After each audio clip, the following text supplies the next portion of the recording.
नमस्कार आणि स्वागत आहे तुमचं विश्व जलद बुद्धिबळ स्पर्धेच्या महिला गटांची शेवटची फेरी आहे.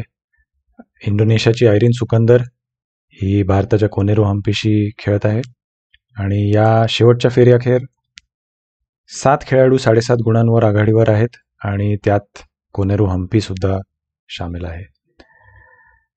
E4 E5 night F3 night C6 आणि बिशप C4 म्हणजेच इटालियन गेम किंवा गायको पियानो या पद्धतीने सुरुवात झालेली या डावाची. हम्पीने बिशप C5 खेळून गायको पियानोच्या पद्धतीत 2 नाईट्स पद्धतीत न जाता गायको पियानो पद्धतीत राहायचा निर्णय घेतलेला आहे. D3 नंतर हम्पीने H6 खेळलेला आहे, जेणेकरून या स्क्वेअरवर बिशप येऊन घोड्याला पिन करणार नाही याची काळजी घेत. आयरीन सुकंदरने A4 खेळलेला आहे. ही स्टँडर्ड प्रोसिजर आहे. या उंटासाठी जागा करण्यासाठी वर किंवा हे प्यादं पुढे नेऊन काहीतरी काळ्याच्या प्याद्यांमध्ये वीकनेस तयार करण्यासाठी ही मूव्ह खेळली जाते, चाल खेळली जाते. बिशप E3 खेळलेला आहे आयरीन सुकंदरनी आणि ऑफर दिलेली आहे हम्पीला की बिशपने बिशप मारून त्याचं पॉन डबल करू शकते. याचं नुकसान हे की पांढऱ्याकडे डबल पॉन येतं, पण फायदा असा की ओपन फाईल मिळू शकते हत्तीला. हम्पीने D6 खेळून आपला बिशप डेव्हलप करायची वाट मोकळी केलेली आहे. कदाचित तीही बिशप E6 ला खेळून आपलंही प्यादं डबल करायच्या तयारीत आहे. आयरीनने शॉर्ट कॅसल केलेला आहे आणि हम्पीने बिशप E6 खेळून ती स्ट्रॅटेजी वापरली आहे जी तिच्या अपोनंटनी, जी त्या प्रतिस्पर्धीने वापरलेली आहे. नाईट BD2 आयरीन सुकंदरनी उंटाला जोर लावलेला आहे. उंटाने उंट न मारता या उंटाला जोर लावला प्यादं डबल करायच्या विरोधात ती, आणि हम्पीने शॉर्ट कॅसल केलेला आहे. ही शॉर्ट कॅसल खेळ खेळताना तिने बऱ्यापैकी विचार केला आहे, कारण वजीर E1 वर येऊन कधी कधी अटॅक करायला जाऊ शकतो आणि तीच खेळी खेळलेली आहे आयरीन सुकंदरनी. लक्षात ठेवा, हा गेम 15 मिनिटाचा आहे. 15 मिनिटं प्रत्येक खेळीनंतर 10 सेकंडची इन्क्रीमेंट मिळते. हम्पीने नाईट B4 खेळून C2च्या पॉनवर अटॅक केलेला आहे. आपण तेव्हाच बघणार आहोत जेव्हा खेळाडू चाल चालत आहेत, ना की जेव्हा ते खूप वेळ विचार करणार आहेत. त्यामुळे तुम्हाला 15 मिनिटं दोघांकडेही असले तरी, अर्ध्या तासाचा डाव असला तरी तो जवळपास 10 ते 15 मिनिटात बघायला मिळेल. प्यादं C6 ला खेळून हम्पीने अगदी योग्य निर्णय घेतलेला आहे. D5 सेंटर कंट्रोल ही ओपनिंगची एक महत्त्वाची फंडामेंटल प्रिन्सिपल आहे ओपनिंगचा, आणि त्याच्याच दृष्टिकोनाने हम्पीने खेळलेला आहे C6 आणि आता D5. सो सेंटर कंट्रोल घेऊन तिने आयरीनच्या उंटाला मागे ढकललेला आहे आणि आता बघायचं आहे हम्पी पॉन टेक्स पॉन मारून. तिच्याकडे 8 मिनिटं आहेत आणि अपोनंटकडे, प्रतिस्पर्धीकडे 10 मिनिटं आहेत. 10 मिनिटं 20 सेकंद आणि त्याबरोबर तिने विचार करून घोड्याने प्यादं मारलेला आहे. आता हम्पीकडे टॅक्टिकल अपॉर्च्युनिटी आहे. घोड्याने प्यादं मारून हेच प्यादं जर का तिने डिफ्लेक्ट केलं तर उंटाने उंट मारता येईल आणि हम्पीने ती मूव्ह खेळलेली आहे. ही खेळणं गरजेचंही होतं, कारण वजिराने घोड्यावर हल्लाही झालेला होता जेव्हा घोडा B4 वर होता तेव्हा. आयरीन सुकंदरने व्यवस्थित विचार करून प्याद्याने घोडा मारलेला आहे. आता हम्पीला साहजिकच आहे की ती उंटाने उंट मारेल, तरीही ती विचारपूर्वक खेळते की, कारण पुढे बघायला पाहिजे की उंटाने उंट मारल्यानंतर आयरीन सुकंदर जेव्हा घोडा खेळेल C5 ला, हाच घोडा दोन्ही प्याद्यांना जोर लावेल, वर उंटावरही हल्ला करेल. या खेळीचा विचार हम्पीने नक्कीच केलेला असणार आहे. आयरीन सुकंदरने नाईट C5 खेळून उंटावर हल्ला केलेला आहे. आता उंट कुठे काढायचा, D5 वर का E6 वर, याचा विचार करत आहे आणि हम्पीने बिशप E6 खेळलेला आहे. आयरीन सुकंदर एकतर हे प्यादा मारू शकते, पण त्याच्यानंतर हम्पीला D3चं पॉन मिळू शकेल. आणि दुसरा ऑप्शन तिच्याकडे होता, तिने घोड्याने हे प्यादा मारलंय. हाच घोडा आता D3 ला सपोर्ट करतोय, त्यामुळे दुसरा घोडा प्यादा मारायला सज्ज आहेत. हम्पीने लगेच क्वीन E7 खेळून क्वीन डेव्हलप केलेली आहे. वजीर डेव्हलप करून प्याद्याला जोर लावलेला आहे. जरी उंट मारला तरीही काही हरकत नाही, कारण हम्पीने पाहिलेलं आहे की आयरीन सुकंदरची प्यादी थोडी वीक आहेत. ओपन फाईलमध्ये जर का हम्पीने हत्ती लावले आज ना उद्या, तर त्या वीकनेसचा फायदा कदाचित तिला घेता येईल. हम्पीने रूक E8 खेळून वजिराला जोर लावलेला आहे, जेणेकरून हा घोडा पिन नसेल आणि हा घोडा तिला मूव्ह करता येईल. आयरीनने D4 खेळलेला आहे. काळ्या घरांमध्ये एकदम भक्कम कंट्रोल ठेवत आहे आयरीन, दोन्ही घोडे आणि 2 प्यादी सेंटरमध्ये. आणि हम्पीने योग्य तसा वाटणारा निर्णय घेतलेला आहे. वजिराने वजिराची देवाणघेवाण करण्याची ऑफर दिलेली आहे. वर घोडाही तिने एक्सचेंज करायची ऑफर दिलेली आहे, म्हणजे जेणेकरून आयरीन सुखंदरचा जो एक आक्रमण करण्याची जी इच्छा होती, त्याच्या विरोधात सिम्प्लिफिकेशन करून हम्पीने काही एक्सचेंजेस केले आहेत. आता आपण पाहतो या एक्सचेंजेस नंतर आयरीन सुखंदरची जी वीक प्यादी आहेत ती जास्ती महत्त्वाची ठरतील. कारण जर का हल्ला चढवता आला असता राजावर, तर या वीक प्याद्यांचा काही मोठा फरक पडला नसता पांढऱ्याला.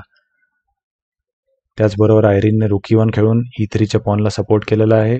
पण हम्पीने लगेच दोन्ही हत्ती एका फाईलमध्ये जोडून रुक डबल करणे ज्याला म्हणतात, त्याच्याने प्याद्यावर हल्ला केला. आयरीनने दुसरा हत्ती आणून त्याच प्याद्याला जोर लावला आणि हम्पीने रुक D8 खेळून एक बारीकशी टॅक्टिकल थ्रेट दिलेली आहे की हे प्यादं पिन असल्यामुळे हत्तीने प्यादं मारू शकेल. जर का प्याद्याने हत्ती मारला तर रुक टेक्स E1 आणि चेकमेट राहील. आयरीनने लगेच आपल्या राजाला एक जागा करून घेतली आहे ज्याला एस्केप स्क्वेअर म्हणतात. त्याचबरोबर उंटावर हल्ला केला आणि हम्पीने उंट मागे काढलेला आहे C8 वरती. कोणाच्याही कुठल्याही हत्तीच्या मध्ये न येता हाच उंट आता B7ला सपोर्ट करतोय, जेणेकरून हा जो हत्ती ज्या B7च्या पॉनला जोर लावत होता तो फ्री होईल. आयरीनने घोडा मागे काढलेला आहे D3ला. कदाचित ती E5 ला जाणार का? हम्पी बिशप F5 खेळलेले आहे, घोड्यावर हल्ला केलेला आहे. आणि आता दोन्ही खेळाडूंकडे वेळ कमी आहे, 1 मिनिटं जवळपास दोन्ही खेळाडूंकडे. आणि आयरीनने राजा आणलेला आहे. एंडगेममध्ये राजा जवळ आणणे सेंटरच्या ही अगदी योग्य टेक्निक मानली जाते. Bishop takes knight, rook takes आणि डबल रुक एंडगेम आता आपण पाहत आहोत. तशा इक्वल पोझिशन आहे तशी, पण त्यातल्या त्यात काही चान्स असेल तर तो हम्पीला आहे, कारण आयरीन सुखंदरची प्यादी थोडी वीक आहेत. हम्पीने F5 खेळलेला आहे आणि कदाचित ती F4 खेळून याच प्याद्यांवर हल्ला करायचा प्रयत्न करू शकते किंवा त्या प्याद्यांची मूव्हमेंट थांबवू शकते. आयरीनने हत्ती काढलेला आहे बाजूला, जेणेकरून ते पिन नाही आहे आता. पण हम्पीने तरीसुद्धा F4 खेळले, कारण म्हणजे तिने प्यादा आत्ता तात्पुरतं फुकट दिलेला आहे, बळी दिलेला आहे. कारण प्याद्याने मारल्यावर हत्ती तिचा E4 ला येऊन 2 प्याद्यांवर हल्ला करतोय, त्यामुळे एक प्यादा परत मिळणार आहे तर नक्की आहे. टेक्निकल प्रॉब्लेम्स निर्माण करायच्या प्रयत्नात आयरीनने एका महत्त्वाच्या प्याद्याला जोर लावला, पण दुसऱ्या प्यादा हम्पीने मारलेला आहे. आता हेच प्यादं पुढे ढकललं तर आज न उद्या हम्पीला A4चा प्यादा हत्तीने मारता येईल. त्यामुळे आयरीनने B3 खेळून त्या प्याद्याला सपोर्ट केला. हम्पीने लगेच रुक D5 आणून बरोबर ब्लॉकेडर बसवलेला आहे या प्याद्याच्या समोर, याला हलण्याची संधी देत नाहीये. G3 खेळून आयरीनने हत्तीवर हल्ला केला आणि हम्पीने हत्ती मागे घेऊन कदाचित हाच हत्ती आता D3 D7 वर जाऊन पुन्हा एकदा हल्ला करू शकेल प्याद्यावर. आयरीनने B4 खेळलेला आहे आणि हम्पीने एकत्र जाणाऱ्या त्या प्याद्यांना तोडलेलं आहे. A5 खेळून तिने देवाणघेवाण करण्याची ऑफर दिलेली आहे. प्याद्याने प्यादं मारला, हत्तीने प्यादं, आणि आयरीन आता D5 खेळलेले आहे. मला असं वाटतं तिने ठरवलेलं आहे की प्यादं ती एक देऊन टाकेल आणि सिम्प्लिफाय करेल रुक एंडगेम हत्तीचा एंडगेममध्ये जाण्यासाठी, जेणेकरून एक प्यादं कमी असलं तरी अनेकदा हत्तीचे एंडगेम ड्रॉ होतात आणि हे टॉप खेळाडूंना नक्कीच माहीत असतं. हम्पीने रुक F3 खेळून या प्याद्यावर अटॅक केला आणि कदाचित तिची इच्छा असेल की ती रुक A3 जाऊन बरोबर लगेच तिने रुक A3 जाऊन A4च्या प्याद्यावर हल्ला जोडलेला आहे. आयरीनने रुक B1 खेळून उलट B7च्या पॉनवर हल्ला केलेला आहे. हम्पीने रुक टेक्स पॉन मारलेला आहे. आयरीनने रुक टेक्स रुक आणि रुक टेक्स रुक दोन्ही एका हत्तीची देवाणघेवाण झालेली आहे आणि एक प्यादा मारलेला आहे. सो एंडगेम असा आलेला आहे की रुक पॉन एंडगेम ज्याला म्हणतात, ज्याच्यामध्ये हम्पीकडे एक पॉन जास्ती आहे.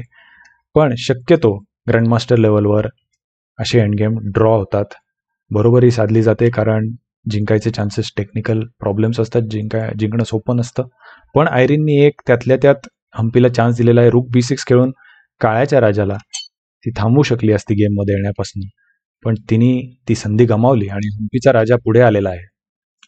तरीही हा गेम जिंकणं काही सोपं नाहीये आणि आयरीननी योग्य प्रकारे प्याद्यावर हल्ला केलेला आहे प्रतिस्पर्ध्याच्या. म्हणजे हम्पीच्या हत्तीला एक डिफेन्सिव्ह टास्क दिलेली आहे की तू बाबा प्याद्याला जोर लाव, त्यानंतर मी चेक देते, आणि चेक देत राहिलं आणि सलग त्याच खेळी होत राहिल्या तर हा डाव बरोबरीच सुद्धा सुटू शकतो. आयरीनने पुन्हा एकदा प्याद्यावर अटॅक केलेला आहे. आता बघायचं हम्पी काय करते. हम्पी राजाने एक घर मागे घेऊन गेली आहे.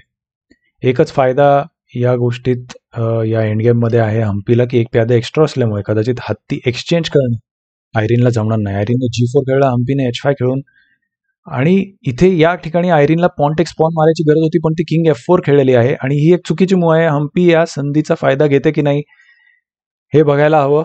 विचार करते ती, तिच्याकडे फार वेळ नाहीये, 30 सेकंद, आणि तिने योग्य तो निर्णय, इतका कमी वेळ असतानाही तिने योग्य तो निर्णय घेऊन प्यादा पुढे देऊन चेक घेतलेला आहे. प्यादा आणखीन एक पुढे आणलेला आहे. ह्याचा फायदा असा की 2 प्यादी कंट्रोल करतायत राजाला. हत्ती किंगला कट ऑफ करतोय. राजाला मेन गेममध्ये न येऊन देणं म्हणजे कट ऑफ करणं, ही एक इम्पॉर्टंट टेक्निक मानली जाते रूक एंड गेममध्ये, आणि हम्पीने त्याचा पुरेपूर फायदा घेतलाय. तिचं नॉलेज एंड गेम्सबद्दल नक्कीच या दर्जाचं आहे. वर्ल्डचे टॉप खेळाडूंना इथले बारकावे खूपच चांगले माहीत असतात आणि टेक्निकली ते सगळं अप्लाय करू शकतात. आयरिनने रूक A6 चेक दिलाय, पण हम्पी पुन्हा एकदा फायदा घेते की आयरिनला हत्ती एक्सचेंज करता येणार नाही. हत्तीची देवाणघेवाण झाली तर किंग पॉन एंड गेम सहजपणे हम्पी जिंकू शकेल, तिला माहिती आहे. आयरिनने रूक A5 खेळून प्यादा पिन केलेला आहे. आता हम्पीने रूक B6 आणून रूक कसा फिरवलेला आहे पाय. हा रूक आता इकडनं चेक देणार आहे. इतका वेळ तो इथे कंट्रोल करत होता E5. जेव्हा राजा आलेला आहे जोडीला तेव्हा तो येऊन पुढे चेक देतोय. आयरिनने चेक थांबवला, पण हम्पीने किंग पुढे घेतलेला आहे. राजा पुढे आणून आता हत्ती दोन्हीसाठी तयार आहे. इकडनं चेक द्यायचा का हत्ती पांढऱ्याचा हत्ती हल्ला तर दुसरीकडनं चेक द्यायचा. आयरिनने चेक दिला, हम्पीने राजा पुढे घेतला.